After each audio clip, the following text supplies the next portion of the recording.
আমাদের ক্ষমতার পালাবদল হবে অবশ্যই, এটা যেন দুর্নীতির পালাবদল না হয়, মানে ক্ষমতার সাথে জাদুর কাঠি যুক্ত আছে।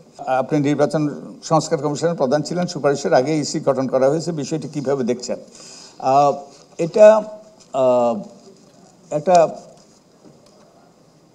অন্তর্বর্তীকালীন সরকার গঠন করেছে, নিরপেক্ষ সরকার গঠন করেছে, এবং তারা নিরপেক্ষতার ভিত্তিতেই তারা চেষ্টা করেছে বলে আমার কাছে মনে হয়। এবং আমি আশা করি এই নির্বাচন কমিশন নিরপেক্ষতার সাথে এবং দায়িত্বশীলতার সাথে দায়িত্ব পালন করবে।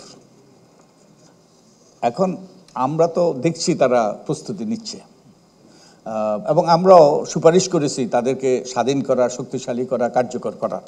তো তারা সেদিকে অগ্রসর হচ্ছে, আইন কানুন বিধিবিধানের পরিবর্তন হচ্ছে, তারা অন্যান্য যে লজিস্টিক্যাল অ্যারেঞ্জমেন্ট, লজিস্টিক্যাল জিনিস, সেগুলো তারা সেই সকল পদক্ষেপ নিচ্ছে। তো আমরা বিশ্বাস করতে চাই, আমি বিশ্বাস করতে চাই তারা সক্ষম, এবং আর যা অতিরিক্ত কিছু করা দরকার তাদের সক্ষমতা পরিপূর্ণ করার তারা তা করবে আগামী কয়েক মাসে। তো আমি বিশ্বাস করতে চাই যে তারা একটা সুষ্ঠু নিরপেক্ষ নির্বাচন আমাদের স্বার্থে, আমাদের সকলের স্বার্থে, পুরো জাতির স্বার্থে, আমাদের ভবিষ্যৎ বংশধরের স্বার্থে তারা একটা সুষ্ঠু নিরপেক্ষ নির্বাচন আমাদেরকে উপহার দেবে। জি স্যার, আমার একটা প্রশ্ন আছে যে প্রধান রাজনৈতিক দলগুলোর প্রতি আপনার কোনো আহ্বান আছে কিনা? বর্তমান যে প্রেক্ষাপট চলছে, এখনো পর্যন্ত বিভেদ বিচ্ছেদে চলছে কিছুটা হলো। আমি তোমার কথাই ওই যে পুনরাবৃত্তি করব যে আমাদের যে কি যেন বলেছিল, আমাদের ক্ষমতার পালাবদল হবে অবশ্যই, এটা যেন দুর্নীতির পালাবদল না হয়। আপনারা যারা সচেতন নাগরিক আমাদের ওয়েবসাইটে গিয়ে দেখেন যে votebidi.org, আমাদের সকলেরই কিন্তু হলফনামা, এই যে 2005 সাল থেকে যত ব্যক্তি নির্বাচন অংশগ্রহণ করেছে সবার হলফনামা আছে। এবং আমরা কিছু কিছু বিশ্লেষণ করেছি, আমরা বিশ্লেষণ করে দেখেছি ক্ষমতার সাথে জাদুর কাঠি যুক্ত আছে।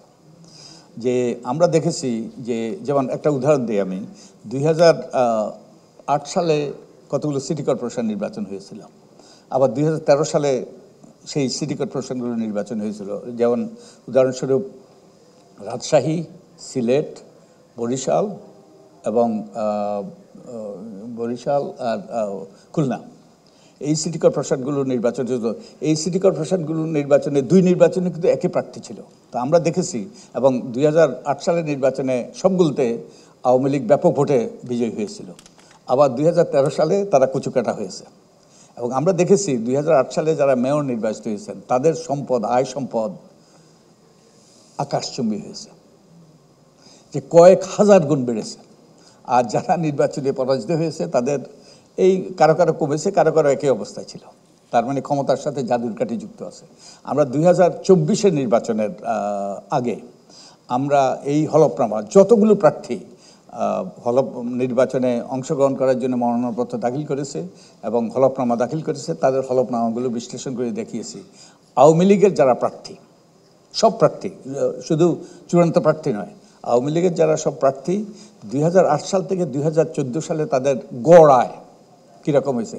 গড় আয় আকাশচুম্বী হয়েছে। তার বিপরীতে যে বিএনপির মাত্র 2 বছরের আমাদের তথ্য ছিল, 2008 আর 2018 দুটো নির্বাচনে তারা অংশগ্রহণ করেছে, তাদের আয় সামান্য একটু বেড়েছে, ওই যে খুব একটা উল্লেখযোগ্য নয়। কিন্তু যারা ক্ষমতায় ছিল তাদের আয় আকাশচুম্বী হয়েছে, আমি আগেই বলেছি। তো এটার যেন পুনরাবৃত্তি না ঘটে, এটার যেন দুর্বৃত্তায়নের পালাবদল না হয়, এবং আইনের শাসন যেমন প্রতিষ্ঠিত হয়, মানুষের অধিকার যেন প্রতিষ্ঠিত হয়, ভোটের অধিকার যেন আবার নির্বাচন যেন নির্বাচনে চলে না যায়। আমাদের এই দুর্বৃত্তায়নের অবসান অবশ্যই হতে হবে।